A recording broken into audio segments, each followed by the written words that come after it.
If I had my way, everything would be so nice. This world would be like Paris. No, it would be a paradise. No one would ever have to say, I'm gonna get my wish someday. All one would have to do is say, this is my order, if you may. Welcome to another episode of The School Without Walls. I'm Dr. Antony Hobbs, host and founder of this educational program. The School Without Walls is an initiative of the Human Elevation Love Project. The acronym is HELP. It is not an initiative of the University of Arkansas at Pine Bluff, only we are proud to have the privilege of using Channel 24. This program is primarily designed to provide education with an emphasis on the achievement of African Americans, and we stress role models in the community for African Americans, and as much as we are behind in nearly everything, have too much crime and so forth, so we designed this program to try to get more mentors and more positive images. So today we have businessmen who are certainly positive images. So my guest today is Mr. Garry Wilson. And Mr. Wilson, what is your business? The business is GMW Productions. Mm-hmm.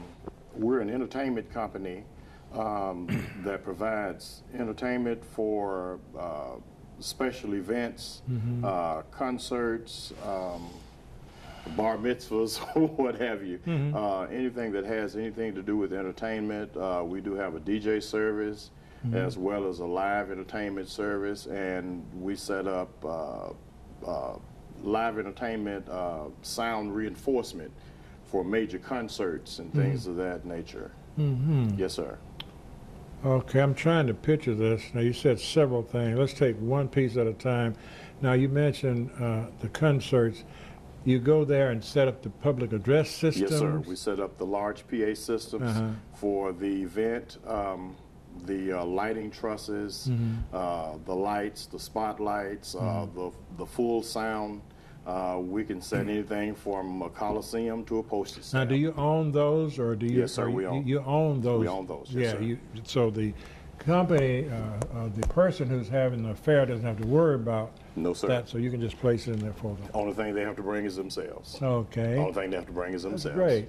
Now, in case somebody's interested out there in the community, what would be just give it an estimate of the cost. Let's say if a church wanted to have something in the convention center. Yes, sir. There, and you want to set it up. About what we talking Well, if about? we were talking about the auditorium, it would be somewhere in the neighborhood of approximately $1,500. If it was going to be in the arena, it would depend upon how much of the arena that they would want to use. Yes. If they want to use the entire venue, we would be looking at something in the neighborhood of about $4,500 to $6,500 Right. to do the entire event. And this is a complete turnkey job. Right. This includes lighting truss, lights, spotlights, operators and techs to run everything that we do. We would load it in. We would, at the end, we'd run it and maintain it. And at the end of the night, we would load it out, and you'd never know we were ever there. How about that? Yes, sir. Now tell me a little bit about your training. Did you go to school for this, or did you Yes, learn sir. it on the job? Or Yes, sir, I did. Well, some of all of that you just said. I personally, I'm a graduate of UAPB, Okay. class of '79. Music major, history minor. Okay. From there, I went to Tennessee State, where I mastered guitar, and I did 32 hours at Juilliard in New York.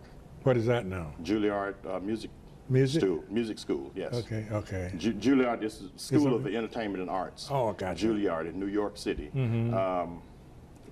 I did 32 hours there, and I also did 32 hours at Berkeley, the Berkeley School of Music, where I had the opportunity to rub shoulders with people like Carlos Santana, Yngwie Malmsteen, Buddy Guy, even B.B. King. Is that right? Taught one of the courses in the blues. His name is Riley Bernard King. That is his real name, yes. That's B.B. King's name. That's B.B. King's real name. The B.B. It was adapted when he left Indianola, Mississippi after crashing his boss man's tractor. And he landed on Beale Street, and he stood on the corner right there where B.B.'s club is today. And that was his corner. Okay, and he had his guitar case out there, and he played the blues, and people would drop money and change off in his guitar case, and that's how he made his living. And the BB came from that he was the blues boy of Beale Street.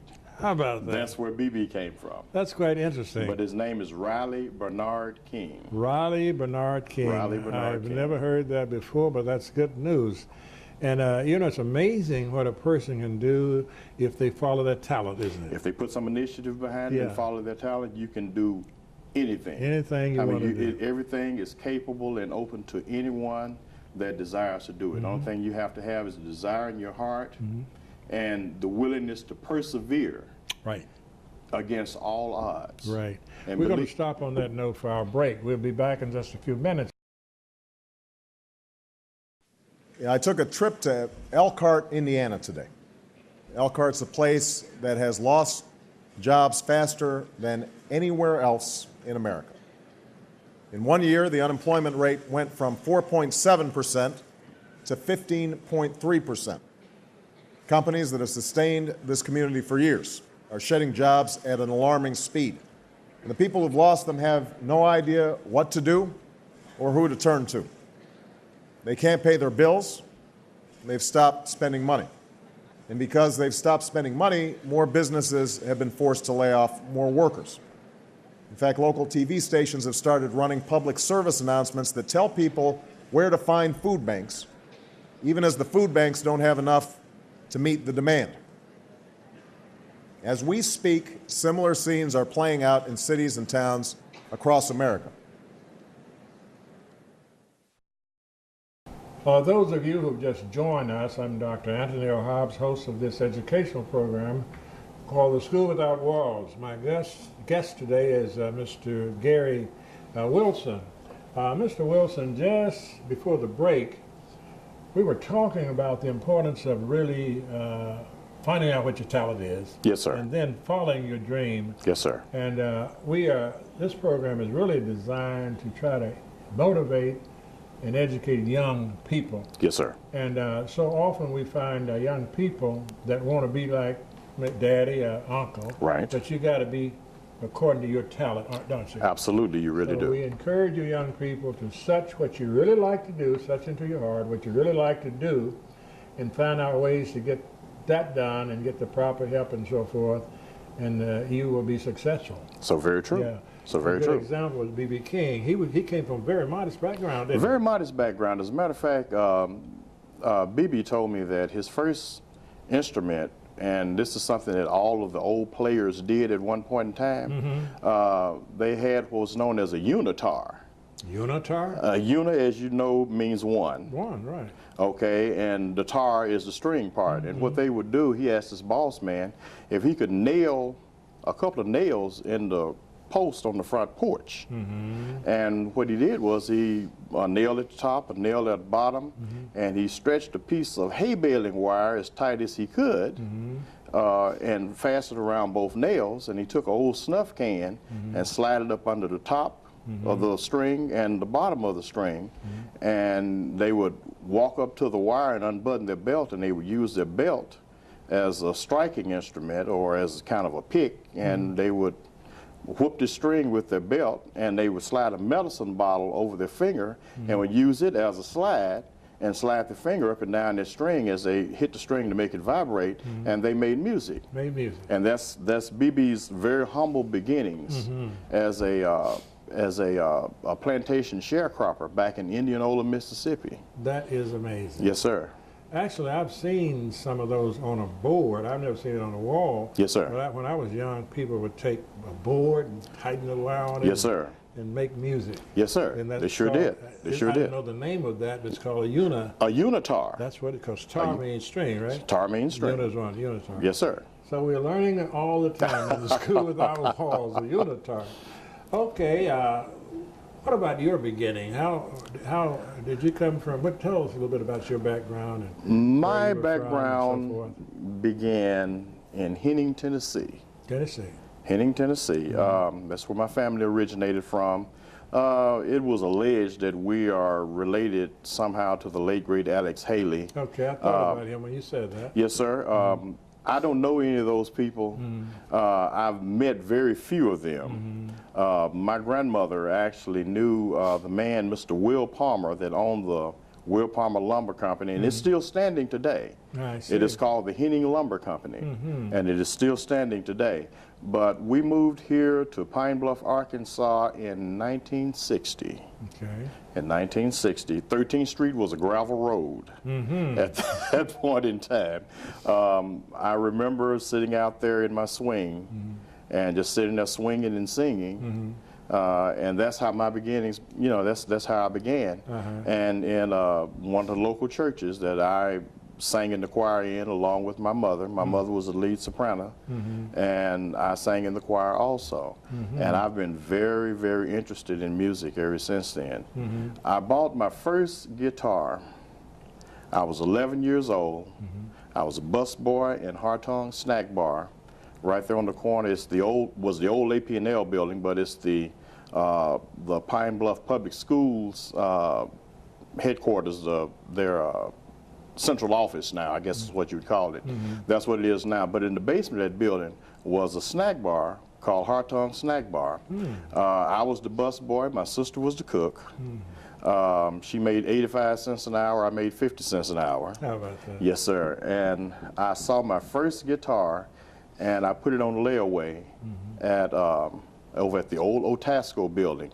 I believe it's Wallach Music now, but it used to be Otasco, Oklahoma Tire and Supply Company. And I put my first guitar on layaway there with my bus fare. So it was 25 cents to ride the bus, and I saved myself out $1.25 to ride the bus home every day. So I used used $1 and put my first guitar on layaway. How about that? And I walked home the rest of the week. And that was a sacrifice, wasn't it? That was a sacrifice. And I'll tell anyone this. If anything is worth having, it's worth waiting for. Right. And it's worth working for. Definitely. And you got to put forth some type of a sacrifice in order to achieve it. It doesn't come to you free and clear. It doesn't come to you. It's not falling out of the air. And if you find someone that is willing to sacrifice and help you achieve your goals and achieve your dreams, by all means take them up on that offer. And not only that, but work as hard and as diligently to achieve. Don't waste their time, because it is not given to any of us. All of us, I guess I consider myself now one of the old guys. I'm a senior citizen now, but all of us that have been out here and that have worked hard to achieve our dreams and achieve our goals, it did not come easy. It did not come free. Let us stop there for station break. I'd like to say this before the break. We are stressing mentors, and young people, find somebody and find your mentor. Yes. And I ask the adults to look for someone that you can help. Yes, sir. Because we all are helped. I bet every person who's successful can look back over his life and remember how somebody helped him. I know I can. I can too. We'll be back in just a few minutes. I look up to a lot of the older heads, you know, the innovators, the heads of the art movements of the past. They kept it really edgy, and like a lot of the Latin American muralists and Latin American artists, and their styles were very unique and new to their time. You know, somewhat controversial, but that's who I look up to mainly. Personally, I'm very excited about going to college. It's something new and it's something different than what I'm used to. I'm definitely going to be a little out of my element, but that's what makes it so exciting, is that, you know, it's something fresh. Well, there's so many opportunities that I think I could miss out on if I didn't go, you know? Getting into college takes planning and vision. You know, it's just like when I take a brick wall and turn it into a canvas for my art. Paintings help me realize that I've got what it takes.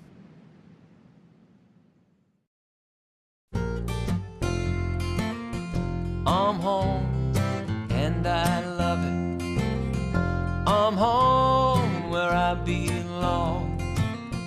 I'm home, and I love it. I'm home, where I belong. It's always nice to come home. But these days, many Americans are at risk of foreclosure and losing their homes. Making Home Affordable is a free program from the U.S. government that has already helped over 1 million struggling homeowners like these. And we want to help you. I'm home, and I love it. I'm home, Find out now what your options are. Go to makinghomeaffordable.gov or call 1-888-995-HOPE. The sooner you act, the better chance we can help you. I'm home, where I belong. Those of you who have just joined us, I'm Antony Hobbs, host and founder of this educational program called The School Without Walls. My guest is Mr. Garry Wilson, musician and Sound technician. and Business owner and entrepreneur. entrepreneur. Yes, sir. Okay, on the past section we were talking about the importance of mentoring, and again we want to stress that we need to encourage young people to look for somebody that can help them. Yes, sir. And they are there. They are. Somebody's there. Now, in this last segment, make sure you tell us where you're located and anything you want to say about your business, because we want to sell this business. Absolutely, by all means. Yeah. We're located at 1507 West 34th, right here in Pine Bluff, Arkansas. Been here all my life. With the address, that is the address. Phone number. And the telephone number, 870-717-6937. You can reach me there anytime, day or night, anywhere on the planet. You can find me at that address and that phone number. How far will you go to do work? We travel locally, statewide, nationally, You do? and I've even traveled internationally. I've done, right? yes, sir. I've done 4 international tours with the Temptations. I've worked with everyone in the industry from Michael Jackson to B.B. King. Okay, tell us a little bit about that. Michael Jackson. What was the experience with Michael Jackson? The experience with Michael Jackson, we were in Anaheim, California, and Little Richard was off in the wings with me in my show all the time, and as flamboyant as you see him on television, that is how flamboyant he actually is in real life. He is, huh? That's just the way he is. I mean, he was like, that boy stole all my moves. He had my wop wop a loo wop a wop down. Woo! I mean, that was Richard. But he was a ball to work with, a really nice guy, really nice guy. But we were doing one of Michael Jackson's tours. We were the sound company that was out with him. And it was a real nice experience. Now, this was abroad? No, sir. That was in Anaheim, California. Okay, I see. Okay.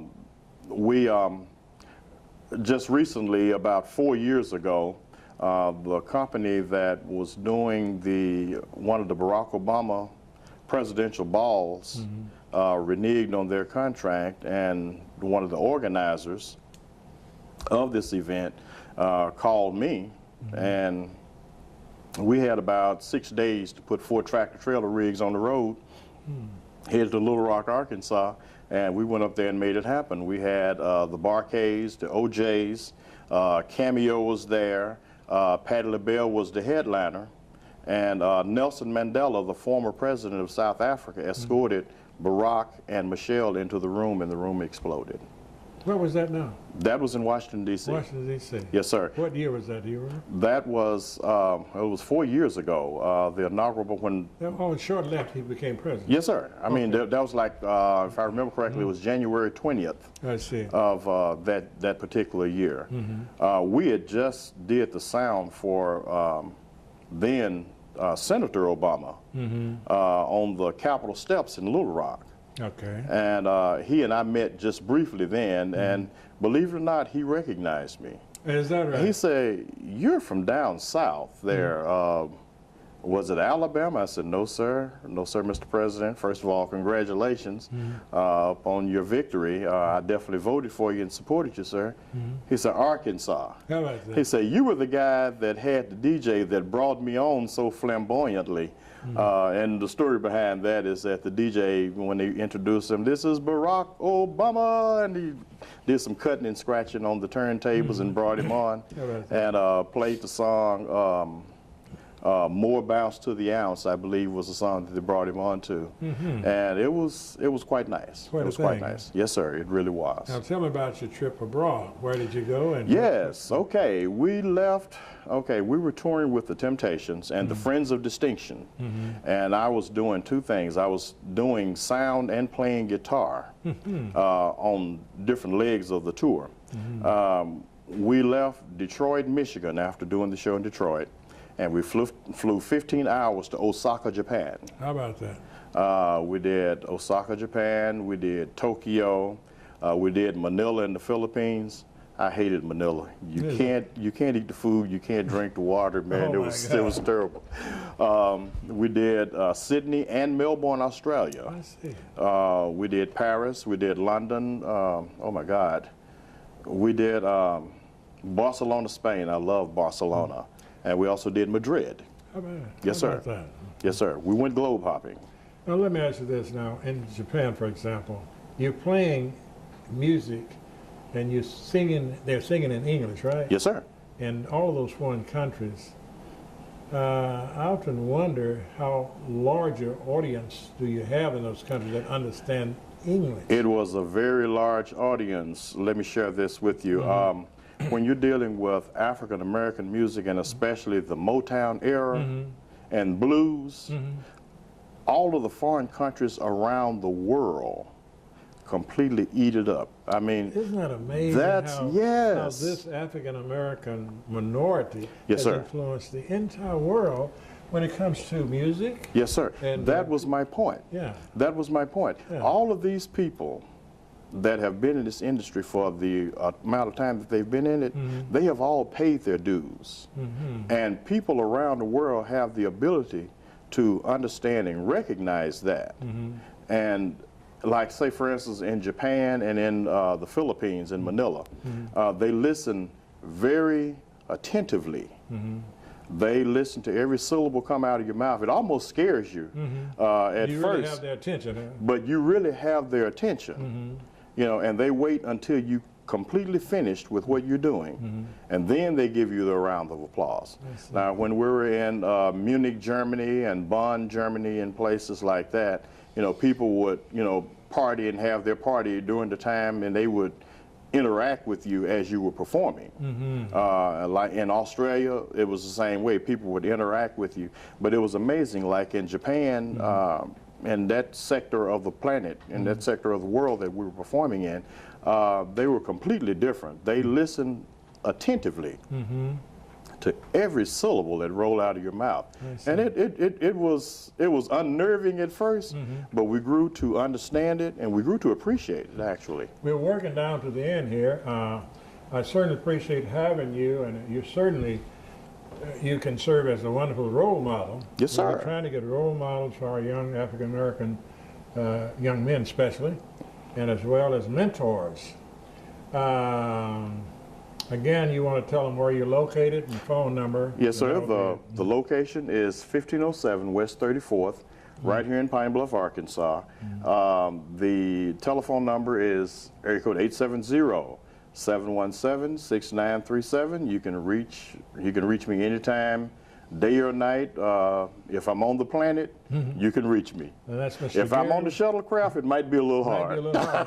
That's Mr. Garry Wilson. Thanks again for being with us. My pleasure, sir. God bless.